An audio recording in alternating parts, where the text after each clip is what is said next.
ചില അഭിനേതാക്കൾ അങ്ങനെയാണ്. സിനിമയിലെത്തി വളരെ ചുരുങ്ങിയ കാലം കൊണ്ട് തന്നെ പ്രേക്ഷക ശ്രദ്ധ പിടിച്ചുപറ്റും. റിയാലിറ്റി ഷോകളിൽ മികച്ച പ്രകടനം കാഴ്ചവെച്ച് വെള്ളിത്തിരയിൽ എത്തിയവരാണെങ്കിൽ പിന്നെ പറയുകയും വേണ്ട. ഷോകളിൽ തിളങ്ങിയാലും സിനിമയിൽ ശോഭിക്കാനാവുക എന്നത് അല്പം പ്രയാസമേറിയ കാര്യമാണ്. ആ അപൂർവ ഭാഗ്യം ലഭിച്ച നടികളിൽ ഒരാളാണ് വിൻസി അലോഷ്യസ്. നായിക എന്ന റിയാലിറ്റി ഷോയിലൂടെ എത്തി ഇന്ന് മലയാള സിനിമയിൽ തിളങ്ങി നിൽക്കുകയാണ് വിൻസി. ഇപ്പോഴത്തെ വിൻസി പങ്കുവച്ചൊരു പോസ്റ്റാണ് ശ്രദ്ധ നേടുന്നത്. മികച്ച നടിക്കുള്ള ഫിലിം ഫെയർ അവാർഡ് സ്വീകരിച്ച ശേഷമുള്ള പോസ്റ്റാണിത്. ഒപ്പം മമ്മൂട്ടിയുമുണ്ട്. രേഖ എന്ന ചിത്രത്തിലെ പ്രകടനത്തിനാണ് വിൻസിക്ക് മികച്ച നടിക്കുള്ള പുരസ്കാരം ലഭിച്ചത്. പുരസ്കാരം സ്വീകരിച്ച് വിൻസി നേരെ വന്ന് മമ്മൂട്ടിയുടെ കാൽ തൊട്ട് വണങ്ങുന്നുണ്ട്. പിന്നാലെ നെഞ്ചോട് ചേർത്ത് ആശ്ലേഷിക്കുന്ന മമ്മൂട്ടിയെയും വിൻസി പങ്കുവച്ച ഫോട്ടോയിൽ കാണാം.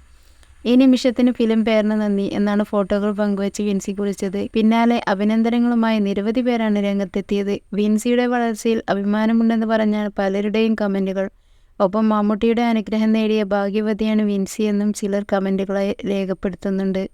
ഫിലിം ഫെയറിൽ മികച്ച നടനുള്ള പുരസ്കാരം മമ്മൂട്ടിക്കായിരുന്നു. നൻപകൽ നേരത്ത് മയക്കം എന്ന ചിത്രത്തിനായിരുന്നു പുരസ്കാരം.